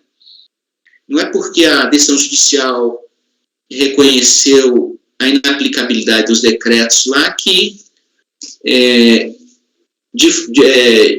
de forma necessária, os créditos são disponíveis para essa compensação, objeto do processo que a gente está julgando aqui, e é isso que eu falo aí. Pode-se asseverar, em síntese, que a documentação apresentada pela recorrente não se presta à comprovação suficiente e cabal da apuração da contribuição social devida nos períodos de apuração formadores do direito creditório, a existência de crédito remanescente em cada período, sua utilização ao longo do tempo e sua eventual disponibilidade para as compensações efetuadas. Aí eu lembro do ônus da prova, que é do sujeito passivo nesse caso, lembro da questão de apresentação de todas as provas já na impugnação, lembro que a existência de decisão judicial transitada em julgado, reconhecendo a inexigibilidade do PIS, em nada afasta a necessidade de a recorrente demonstrar, com escrituração contábil fiscal e documentos que a suportem, a existência, dimensão e disponibilidade de crédito de PIS nos períodos reclamados, sobretudo com a comprovação da sua apuração na forma prevista na Lei Complementar 770 e alterações posteriores. Evidentemente, ter direito creditório reconhecido judicialmente não significa, ipso facto, a sua existência e disponibilidade para compensação com os débitos indicados neste processo, sobretudo quando os supostos créditos foram utilizados, como asseverou o despacho decisório, para a extinção de diversos débitos antes do pedido formulado nos autos. Não basta alegar que possui os créditos reconhecidos judicialmente, há que se provar isso. O que mais? E lembrar o seguinte, que a própria, não apenas a existência de disponibilidade dos créditos exigem essa documentação aí que a gente fala, como também a própria aferição da prescrição e decadência do direito de restituição passa pela comprovação, com a devida escrituração contábil fiscal, de todas as compensações efetuadas com base na decisão judicial. Ou seja, a gente tem aí uma decisão judicial lá de 96, transitada em julgado. Como que a gente vai saber que, tempos depois, 2002, se não me engano, que essas compensações que a gente está julgando aqui, como saber se o sujeito passivo não ficou inerte durante todo o período, porque teve a decisão judicial, ele tem que começar a usar os créditos em um determinado período. Só que ele não traz os registros contábeis para mostrar essas compensações, mesmo na escrita fiscal da decisão transitada em julgado. Ou seja, a gente não sabe em que momento específico ele começou a se valer da decisão judicial, ou seja, fica prejudicada a própria análise de prescrição / decadência do direito de restituição. Importa lembrar, por fim, que, diferentemente do que sustenta a recorrente, esta é obrigada a manter sua escrituração contábil fiscal juntamente com os documentos que lhe suportam pelo período necessário para a comprovação dos créditos postulados, até a ocorrência da prescrição dos créditos nos termos do CTN.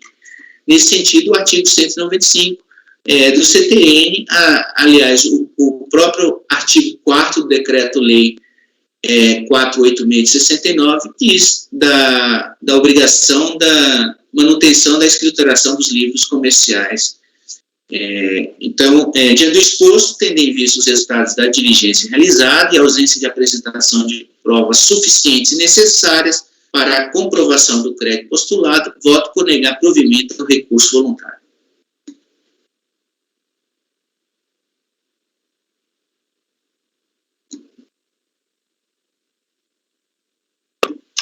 Vamos para a deliberação. Senhores, vamos passar o voto. Então, doutor Walker Araújo. Com o relator. Doutor Jorge. Com o relator. Doutor José Renato. Com o relator. Doutora Larissa. Com o relator. Doutor Rafael. Doutora Denise. Com o relator. Eu também voto com o relator, de tal forma que foi negado o provimento por unanimidade. Doutor, o senhor tem alguma dúvida? Não. Muito obrigado. Agradeço, senhor, e tenha um bom dia. Boa tarde, na verdade. Boa tarde. Obrigado. Bom, agora sim vamos aos longos. Também vão ser os últimos do dia. Você vai fazer a gente ficar aqui até de noite, ou você vai fazer a gente sair cedo e dar um descanso para a gente, para amanhã a gente estar cheio de gás, né, doutor Rafael? Isso aí, presidente. Olha só, a estratégia... o senhor tem que aprovar o processo, não é isso? Eu quero primeiro saber como o senhor quer fazer. São 3 processos, me parece que são iguais. Na verdade, vamos lá. São 2 pedidos de restituição e um auto de infração. O auto de infração é o final 20, que é o 128 da pauta. Eu prefiro começar por ele. Pelo 128, ok. Então, item 128 da pauta, recorrente Abracol, processo final 2009-20, de relatoria do Dr. Rafael, que já está com a palavra. Perfeito. Presidente, vamos lá. Eu vou ler o relatório, que está bem resumido. Traz processo administrativo fiscal, onde discute auto de infração lavrado em razão da não homologação de declarações de compensação que seguiram pedidos de ressarcimento, um de PIS e outro de COFINS, ambos referentes ao segundo trimestre de 2005, protocolizados em 2 de fevereiro de 2005, sobre os números tais final 34 e final 45, que são os demais processos em pauta. Ao fim de apurar a liquidez e certeza do crédito pleiteado, a fiscalização intimou a contribuinte para apresentar a documentação comprobatória, resumidamente a escrituração contábil e a documentação fiscal que a embasou. A recorrente apresentou apenas parte dos documentos. Em razão disso, foi lavrado um auto de embaraço à fiscalização, onde encontra os resumidos dos fatos ocorridos, a Z folha 178. Resumidamente, que a recorrente não apresentou a documentação requerida e, não obstante os esforços da fiscalização em cobrá-los, dos que apresentou, muitos eram imprestáveis. Houve nova intimação e nova diligência, combinando no indeferimento da pretensão e na consequente lavratura do auto de infração de folhas 212.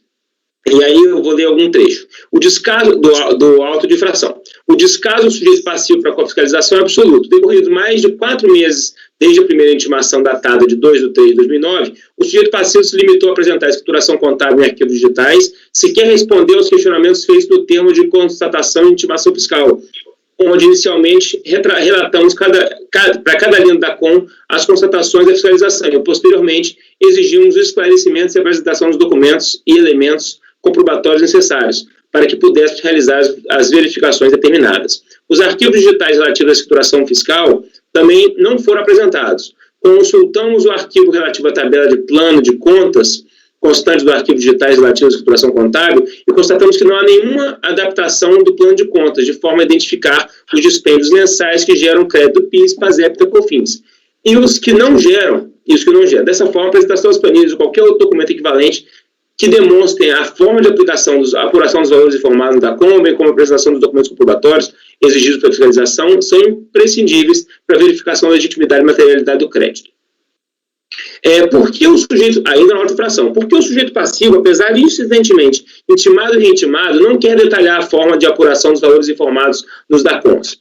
Não quer detalhar porque ou constituiu crédito sobre valores que não estão descritos no artigo 3º da Lei 10.637, ou porque fez a apuração dos créditos de maneira incorreta, ou porque não tem os documentos comprobatórios dos valores informados como base de cálculo para a apuração dos créditos, ou ainda porque, entre aspas, fabricou créditos. Esse é um trecho do auto de infração. A recorrente apresentou impugnação à auto de infração e impugnação à auto de infração de COFINS, PIS e COFINS. E aí agora, no relatório ainda, eu vou narrar eu vou narrar os principais, vai até a letra S de argumentos, e eu vou tratar dos argumentos no voto, presidente. É o relatório. Ok. A recomposição dos cálculos da escrita da toda nesse processo, é isso? Não. Bom, você escolheu começar por aí, não foi? Pelo auto de infração. Isso. Tá bom. Eu acho melhor começar por aí. Eu só pedir uma coisa não. Esse auto é diferença de tributo, é multa isolada, é o quê? É o auto de infração, pelo uso dos créditos sem comprovação. É diferença de tributo ou é multa isolada? Desculpa, eu não estou entendendo. Sim. Só para... Não, eu quero confirmar se é qual dos dois aqui. É porque esse processo, até eu passei por Gilson durante o mês, eles vieram... Apagar o débito. Eles vieram bagunçados na caixa. Como? Eu acho que esse auto de infração aqui é em decorrência daqueles outros dois lá que ele vai julgar aqui agora. Aqueles outros dois é pedido de ressarcimento. Exato. Provavelmente teve lá um reconhecimento de crédito menor do que o débito, constituiu-se o débito aqui no auto de infração, em razão da insuficiência de crédito para pagar o débito. Então, peraí.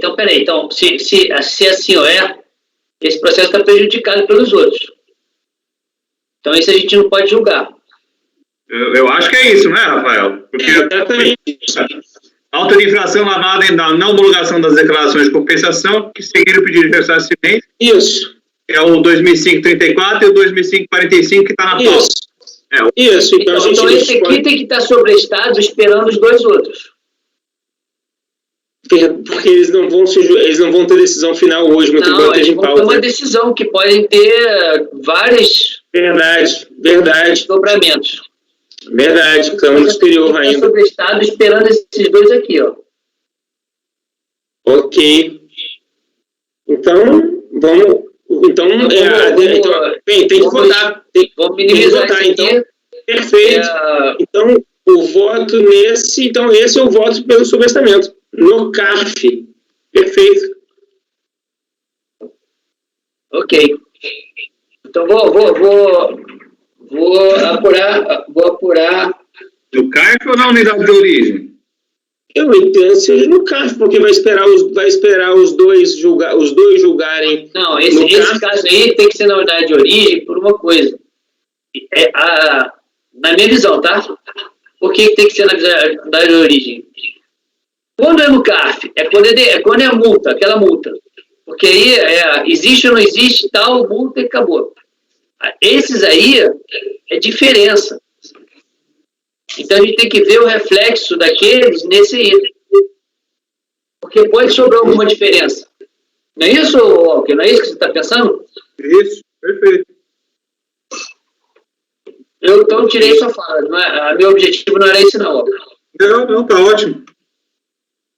Perfeito. Na verdade, não é no CARF, é na unidade de origem.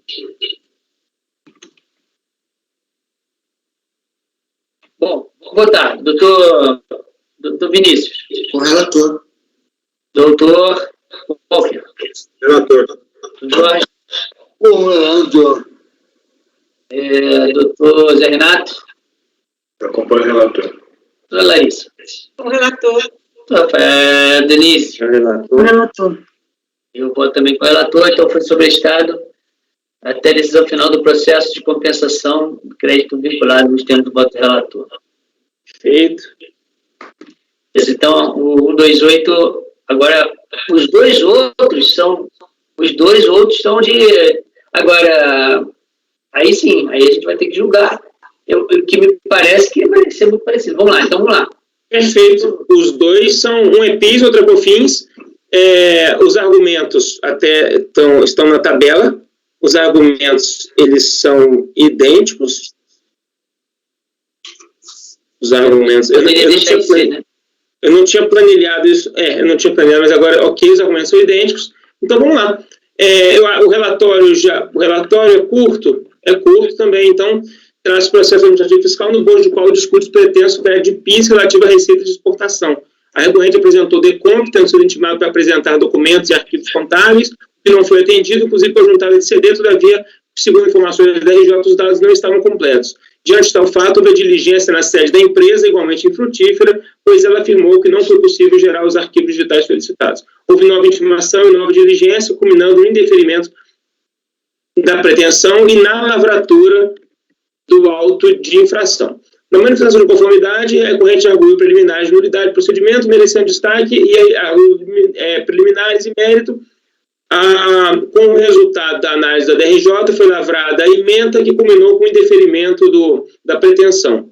A recorrente apresentou recurso voluntário, por meio do qual submete a questão a esse colegiado, citando os pontos que serão tratados no voto. Posso partir para o voto?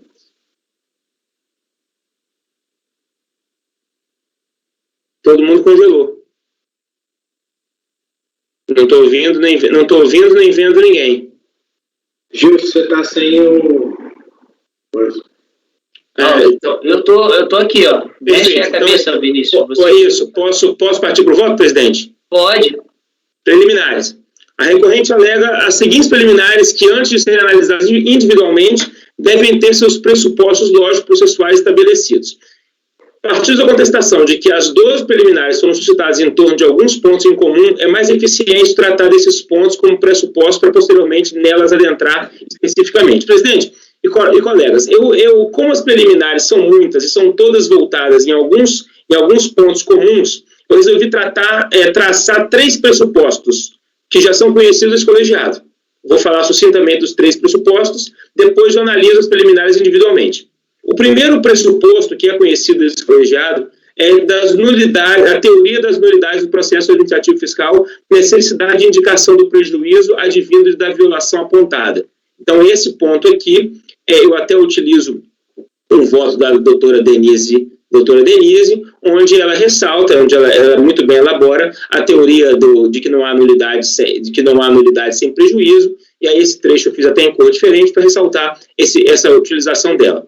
Depois eu mencionei a jurisprudência do Supremo Tribunal Federal, que aponta também a necessidade de que para ser considerado uma nulidade no processo administrativo fiscal, é necessário que se demonstre que houve um prejuízo, um prejuízo processual minimamente concreto à parte. Então, assim eu termino esse pressuposto 1. Posso passar para o 2? Pode. São todas matérias de conhecimento desse colegiado. Pressuposto 2 é o ônus da prova no processo administrativo fiscal por meio do qual se pretende exercício de um direito a receber valores do erário por qualquer modalidade. E aí, nesse pressuposto 2, eu discorro brevemente sobre a sistemática do PAF, em subsidiariedade com o antigo 333, porque esse processo atravessou o Código de Processo Civil, o atual artigo 373 do Código de Processo Civil, que atribui a quem pleiteia um direito o ônus de prová-lo. E, por outra via, a quem os fatos impeditivos, modificativos, distintivos são de quem alega também. Então, nesse caso concreto, como não é um auto de infração e como é um processo por meio do qual se pleiteia o exercício de um direito, o ônus da prova dos fatos constitutivos desse direito são do contribuinte. Aí eu escrevo um pouco mais sobre isso também. E o terceiro e último pressuposto é o princípio da verdade material e da relatividade dos princípios jurídicos, a necessidade de harmonização entre eles e a relação entre os princípios e regras. Nesse pressuposto, eu cito um voto do conselheiro Gilson Macedo Rosenburgo Filho, sobre a verdade material no processo administrativo fiscal, assuntos conhecidos também por esse colegiado. Cito também um voto do ilustríssimo conselheiro Vinícius Guimarães, onde também ele menciona que o princípio da verdade material ele tem que existir de forma que se amolde também ao princípio da celeridade processual e da duração razoável do processo, ou seja, que o direito à prova não é absoluto. Então, esses são os 3 pressupostos. Partindo desses 3 pressupostos, aí a gente analisa as nulidades apontadas pela recorrente. A primeira nulidade é que o endereço constante no mandado de procedimento fiscal foi de São Paulo, capital, e os fiscais realizaram diligência em Araçatuba. Muitas intimações teriam sido emitidas por apenas um dos auditores, quando na verdade deveriam ser 2. O MPF deveria constar expressamente que houve delegação de competência de São Paulo, capital, para Araçatuba, ou desrespeito ao período indicado no MPF. Então, antes de adentrar nos argumentos, pontuar que é um processo pelo qual o contribuinte busca exercício de um direito. A recorrente alega que foram exigidos documentos em 2002, quando deveria ser, no seu entendimento, 2003. Todavia, ele errou aqui. Porque tantos processos que ele tem, porque chegaram para mim outros processos do mesmo contribuinte, que ele nesse momento, ele errou no argumento dele. Também é importante salientar que a recorrente não combateu de forma dialética os argumentos utilizados pela DRJ quando a aprovação de sua decisão, limitando-se a repetir os mesmos argumentos lançados em manifestação de conformidade. Finalmente, é imprescindível enfatizar que a recorrente também não se desincumbiu do ônus de demonstrar de forma concreta ou mesmo abstrata ou genérica qualquer prejuízo processual que tivesse advindo dos vícios apontados, o que por si só é suficiente para que não seja declarada a nulidade do ato. Como bem exposto a DRJ, o auto de infração foi lavrado em conformidade com o decreto 7235 e sequer necessitava de MPF, esse que lavrado pela mesma autoridade que encabia prolatar o despacho decisório. Então, eu entendo que por afastar essas preliminares por ofensa ao MPF, porque, na verdade, o que aconteceu ali foi, nesse processo, foi da não aceitação desses créditos diante da diligência. Posso partir? Pode. Eu acho que dá para a gente ir seguindo aí. Dá para seguir.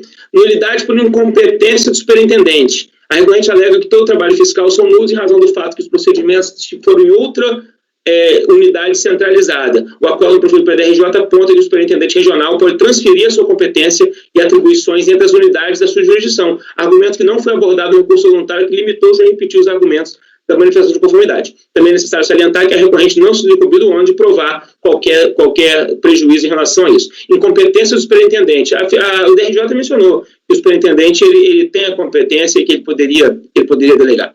Nulidade por incompetência da DRF de Araçatuba. A recorrente alega que a decisão recorrida é nula porque o despacho decisório proferido em Araçatuba é nulo por ter sido emitido por autoridade incompetente, que seria o de São Paulo, na opinião da recorrente. O acordo proferido pela DRJ aponta que o superintendente regional pode transferir sua competência e atribuições entre as unidades de sua jurisdição.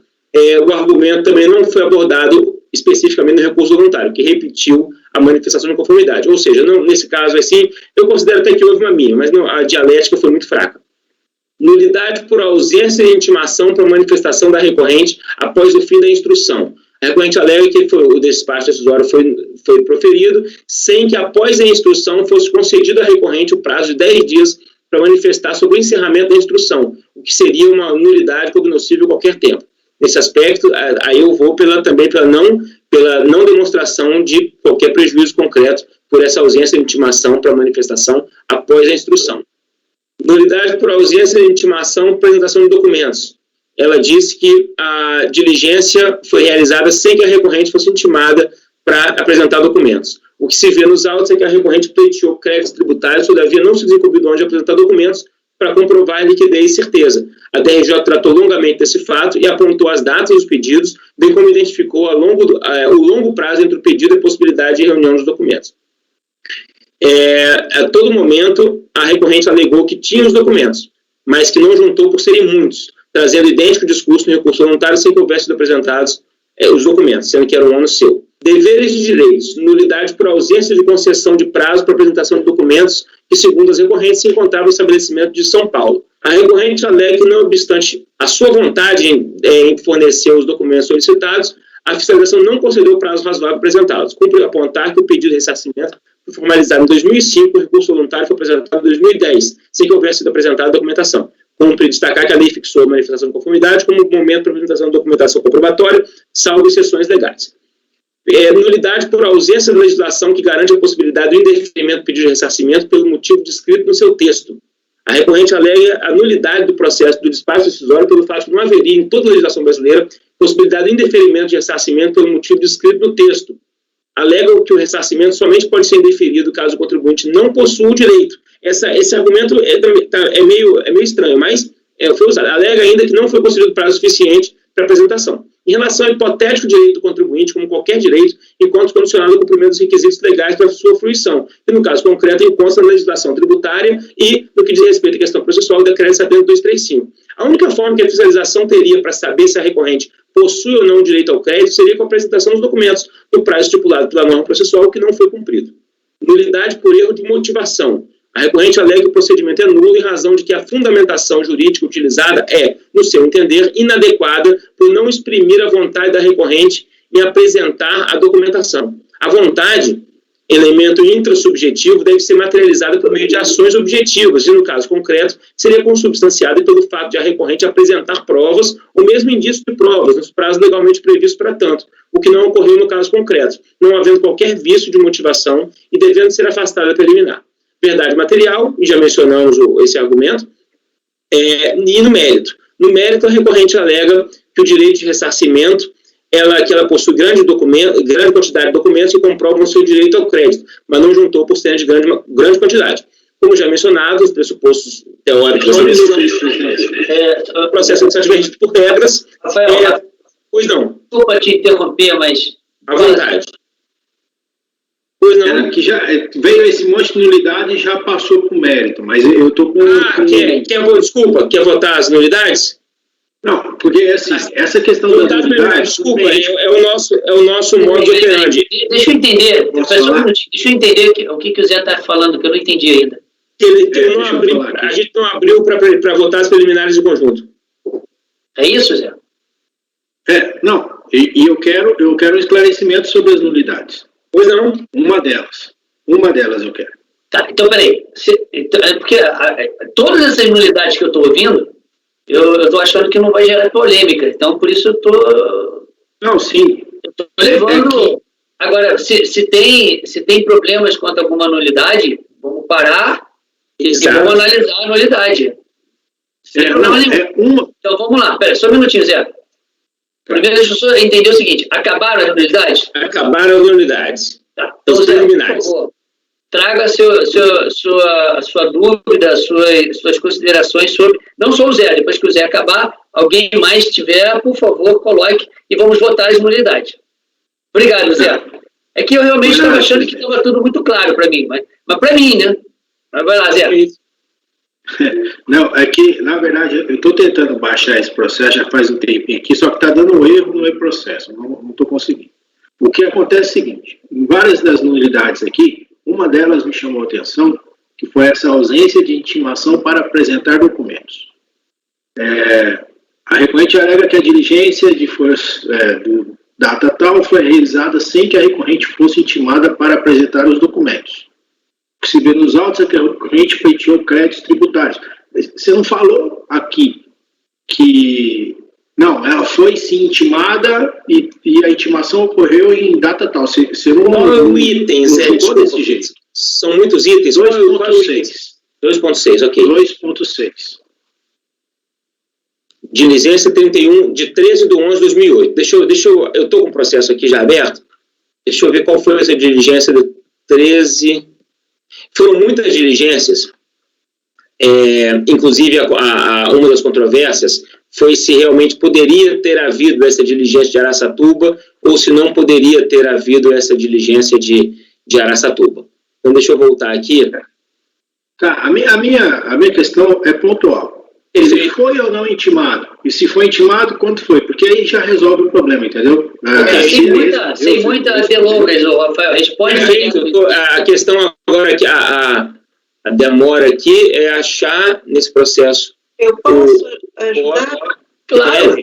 Se você está com ele na mão, a resposta na mão... Porque eu fui lendo com calma todo o voto ali, tem um relatório da DRJ, e consegui ler tudo. Então, assim... Foram feitas pelo menos 2 intimações para entregar a documentação. Ele pediu prorrogação de prazo, foi concedida. E aí, quando ele entregou o CD, as planilhas, ele não tinha tudo que precisava ali. E a Receita Federal chegou a fazer 2 diligências em momentos distintos, porque para ver se conseguia pegar os documentos na empresa. Na primeira vez, a advogada da empresa recebeu e entregou um papel manuscrito, dizendo que só tinha aquilo que ia ser entregue, depois entregou uma parte, enfim. Lido o conteúdo do CD, se concluiu que era suficiente, se intimou de novo, fez outra diligência, a segunda diligência à empresa, e ele não tinha nada para entregar. Então, assim, se tentou, inúmeras vezes, de diversas formas, colher os documentos necessários. Então, o que chegou a ser entregue era muito insuficiente para se decidir, para reconhecimento do direito creditório. Foi isso que eu li do relatório da DRJ. Eu estou tentando, obrigado, Laís, estou tentando uma resposta objetiva para o Zé aqui. O termo aqui para mim, desculpa, Rafael, aqui você teria que falar assim, ele foi intimado sim, e ele não respondeu ou não respondeu ao contento. Pronto, acabou e aí segue o jogo, entendeu? Porque aqui, ele tratou longamente deste fato, apontou datas, não sei o que, mas ele foi intimado, isso aqui foi intimado em tal data. Acabou, segue o jogo. Perfeito.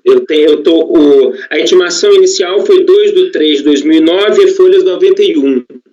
Realmente, Zé, porque como eu que estava cuidando do processo, né, eu estava com isso tão claro que eu deixei de mencionar. Então, eu tenho 2 aqui intimações, por exemplo, uma do 2/3/2009, aí folhas 91, outra de 17/4, que eu vou fazer constar no voto, 17/4 de 2009, aí folhas 167, Aí folhas 167. Intimação, outra de 23/6/2009. Aí folhas 193. Auto de embaraço 207. A minha preocupação era se ele tinha sido intimado ou não. Perfeito. E aí, sim, eu já mencionei. Foca nessa data de 11 de 2008, porque se você não achar essa intimação aqui, você vai levar embargos por causa dela, eu acho. Certo. Agradeço. Presidente, perdoe a interrupção, mas era um... Nada. Tranquilo. Eu tinha entendido que ele tinha... Tá perfeito, o senhor tá certíssimo. E aí, Rafael? Qual é a data, Zé? É que eu estou aberto o processo. Qual é a data? 13/11/2008. Ele fala, diligência realizada em 13/11/2008 foi sem que fosse intimada para apresentar documentos.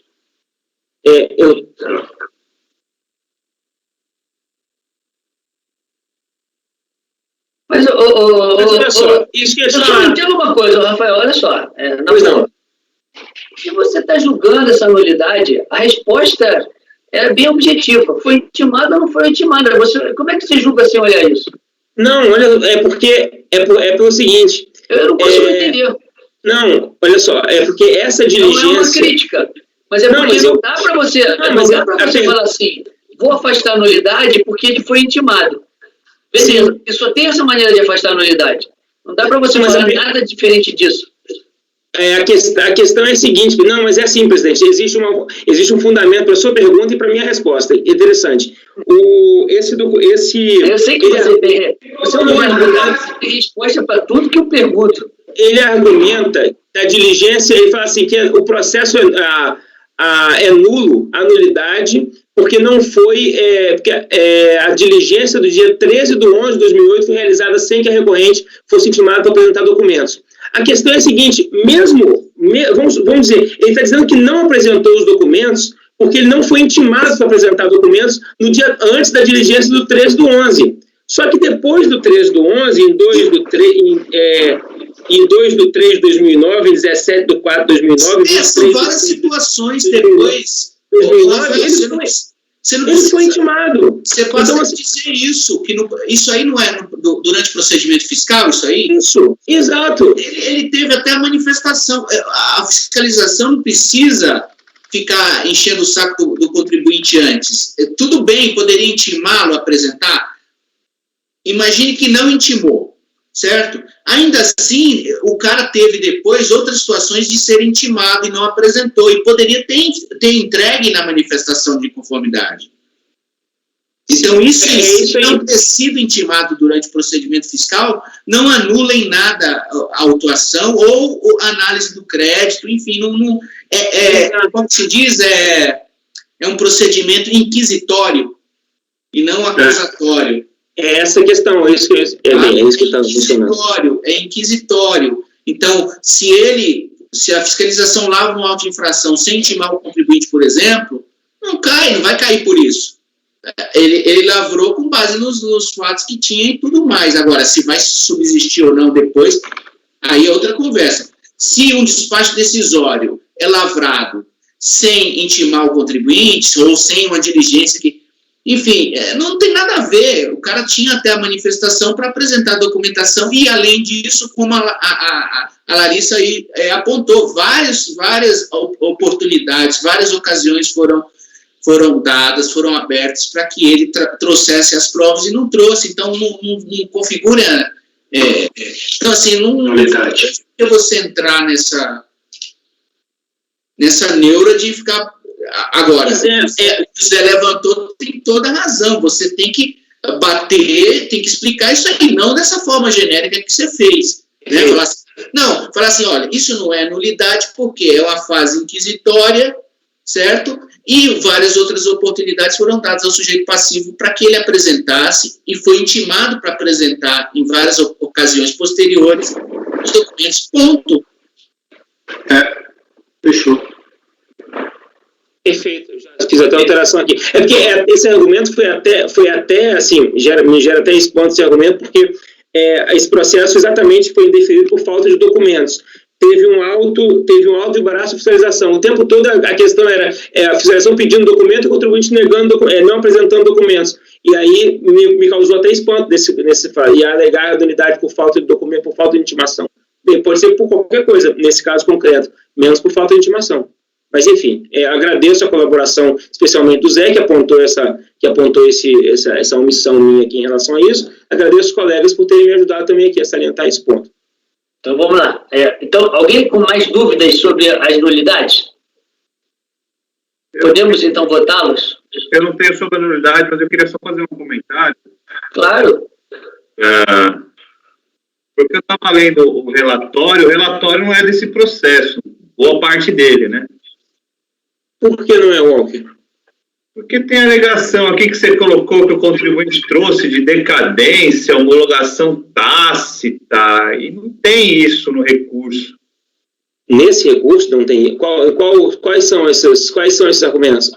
2005-34. Sim, nesse outro.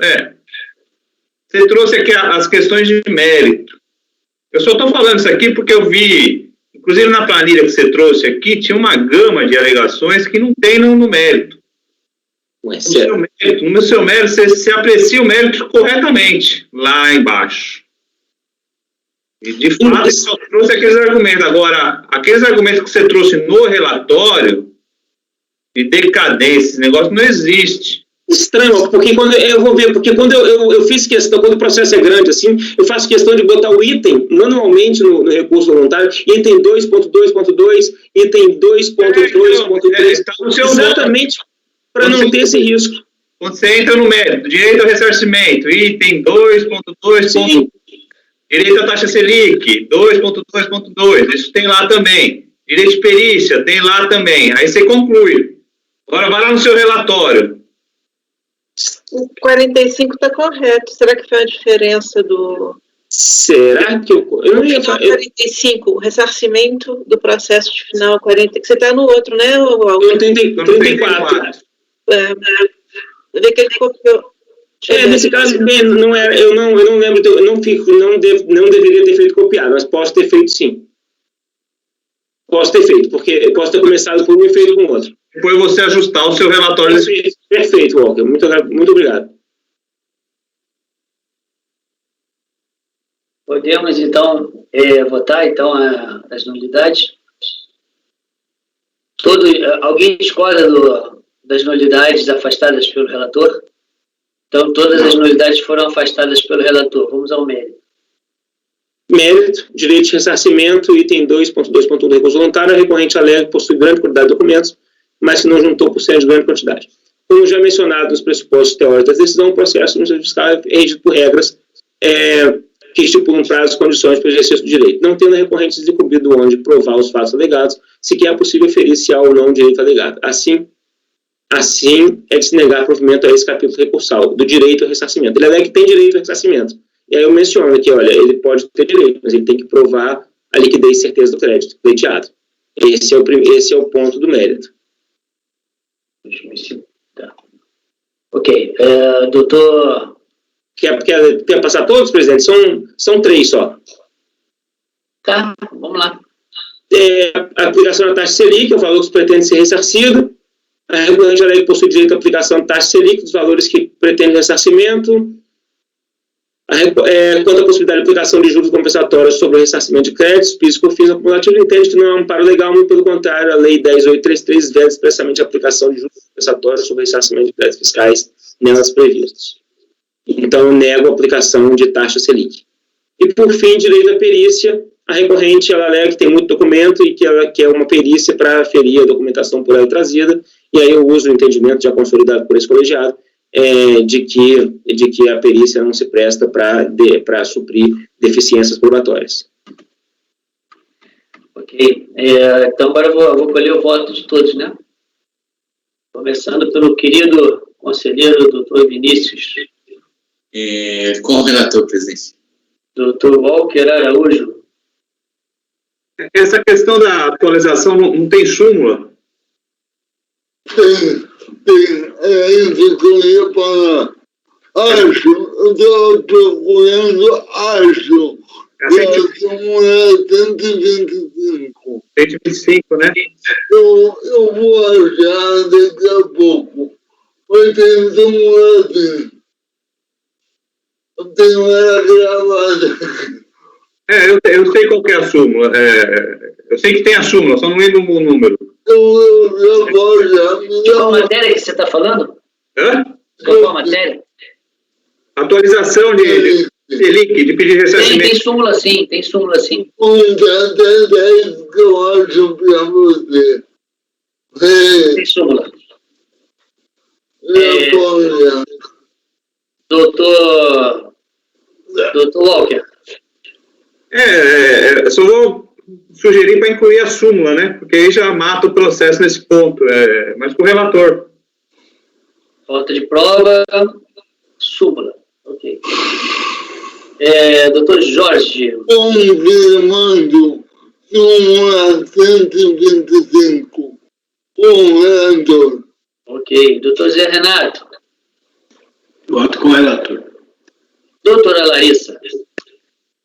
Com o relator, só voltando ali à observação do Walker, parece que está diferente o texto do mérito do 34, do processo final 34 para o final 35. Tá sim, Larissa, obrigado. Tá sim. Se eles forem idênticos, precisa igualar ali, porque em algum vai ter realmente... Tá errado sim. Eu identifiquei aqui agora, engraçado, quando eu vi esse monte de argumento, eu falei, não vou copiar. Enfim... O outro processo, ele tem três itens a mais. Ele tem Peraí, calma. Perfeito. Não vamos bagunçar. Vamos terminar esse. Está acabando esse processo. Não começa com o outro ainda se a gente não acabou esse. Ok. Achei que a gente estava votando em conjunto. Não, porque já está identificado que não é igual. Ok. Tá certo. Mas a observação é pertinente. Eu só não quero votar nada agora do outro. Eu não havia entendido. Eu achei desde o início que votando um, estaríamos votando os dois. Foi isso. Eu também. A gente começou dessa forma. Só que durante o julgamento, né, o caminho foi se separando. Não deu mais para ficar dessa forma. Por isso a gente vai ter que separar a votação. O relator. Ok. Doutora Denise. Com o relator. Eu também voto com o relator. Então, vou declarar o resultado do 2005-34, item 129 da Bravol. Por unanimidade, foram rejeitadas as preliminares e o mérito do processo. Não temos o voto do relator. Ok, doutor? Agora, vamos para o 130, com suas peculiaridades. Que são no mérito, tanto é que eu vou mostrar para vocês o meu erro aqui. Não precisa mostrar o teu erro, não. Não se preocupe com isso. A gente está julgando. O Rafael, olha só. Tenha na cabeça o seguinte: erro acontece e ninguém tem apego ao erro. Vamos ajustar. Ainda bem que a gente identificou o erro agora. Depois, você vai lá e faz uma autoanálise e descobre o porquê que você pensou de uma forma quando tinha que pensar de outra. Perfeito. Não se preocupe com isso agora. Perfeito, presidente. Os 3 itens a mais que estão no recurso voluntário final do processo final 45 e que não estão no recurso voluntário do final 34 são esses que já estão marcados em verde, que são decadência, direito à aplicação da taxa Selic, e aqui bota a súmula também, e direito à homologação tácita pelo prazo de 5 anos. Vou partir para a decadência. Alega que o direito da recorrente ao ressarcimento não pode ser mais indeferido, porque, no caso, incide o prazo quinquenal de homologação tácita do direito previsto no artigo 150, parágrafo 4 CTN. A decisão da DRJ decidiu nesse ponto, o dever recorrente não combateu essa decisão, e limitando-se a repetir os argumentos da manifestação de conformidade. Assim, adota e transcreve os fundamentos da DRJ. Quais são? Quanto ao prazo decadencial, cumpre esclarecer que não há de se falar em decadência para apresentação de documentos que comprovem saldo credor a ser ressarcido, pois, de acordo com o artigo 24 da INSRF, número 2460, acima transcrito, a autoridade pode condicionar o deferimento do direito creditório à apresentação de documentação comprobatória de sua composição.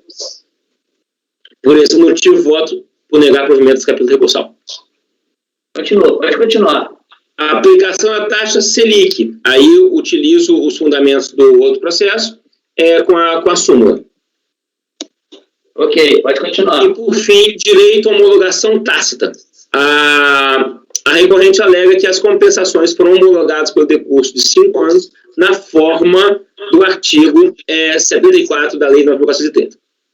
A DRJ, sua decisão, firmou o entendimento que a decomp mais antiga foi de 31 de 3 de 2005, e a ciência da denegação ocorreu em 12 de 9 de 2009, portanto, antes do prazo de 5 anos. A recorrente também não combateu essa decisão, limitando-se a repetir os argumentos da manifestação de conformidade. Assim, adota e transcreve os fundamentos da DRJ. Em relação à homologação tácita das declarações de compensação, esclarece que o prazo para tal fenômeno ocorra previsto no 745 da 9.430 é de 5 anos contados da data da entrega da declaração. Assim, como a decomp relativa a esse pedido mais antiga foi apresentada em 31 de 3 de 2005, conforme documentos 2 folhas e folhas 269, o despacho decisório que denegou o pedido foi cientificado a interessada em 12 de 9 de 2009. Por esse motivo, também voto por negar provimento a esse capítulo recursal.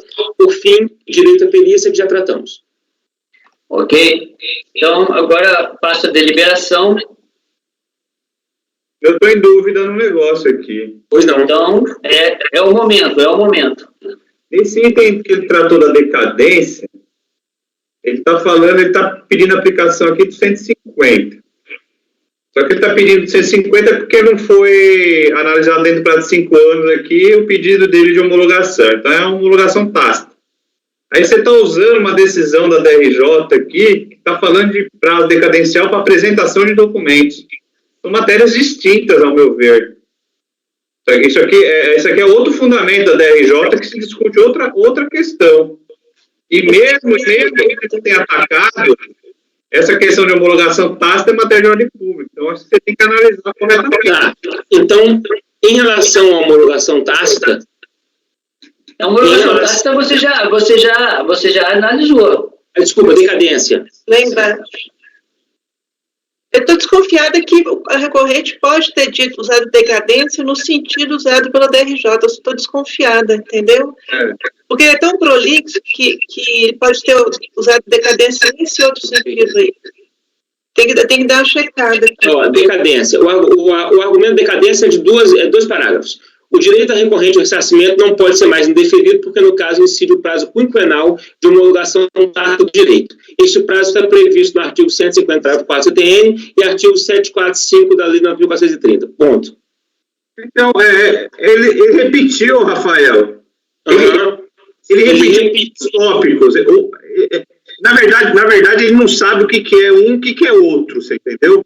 Uhum. Ele confundiu ali decadência com homologação tácita, ele apresentou um pedido de decadência, alegando que ocorreu a homologação tácita, e no outro ele pediu a homologação tácita. Mas é totalmente distinto ali as questões.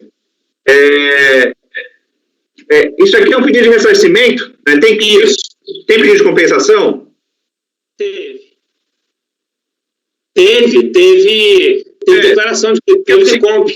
A gente está cansado de julgar aqui que o pedido de ressarcimento não tem prazo para analisar.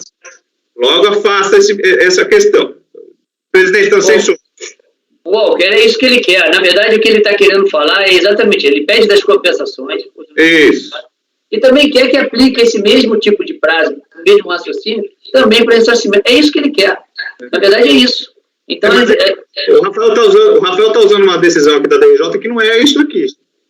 Entendi. Realmente, não tem nada a ver com a apresentação de documento. Rafael, você tem que pegar esses itens aqui e falar, quanto ao prazo de ressarcimento, não tem prazo decadencial. Isso aqui a gente está cansado de voltar. E quanto à homologação tácita, tem pedido de compensação aqui?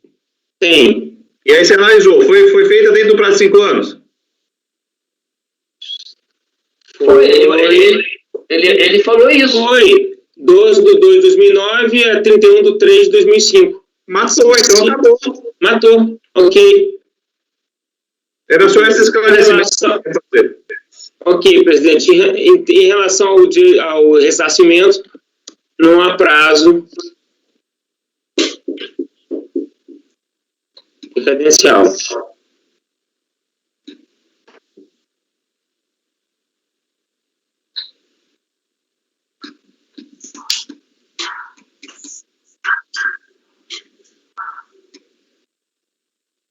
Ok, então posso... eu já colhi o voto do doutor Vinícius? Não, Oi? ainda não.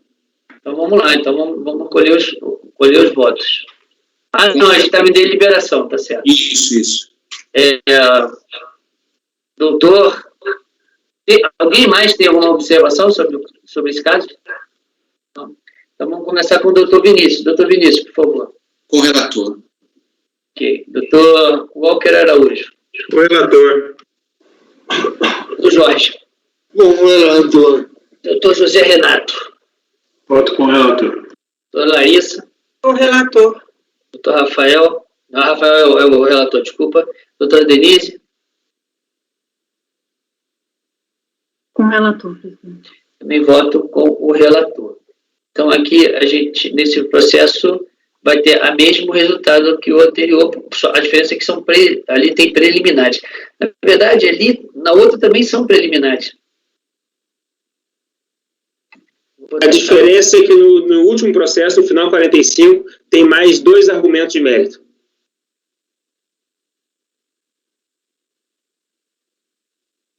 Ok. Então, tanto uma como outra... Essa homologação é preliminar, Rafael.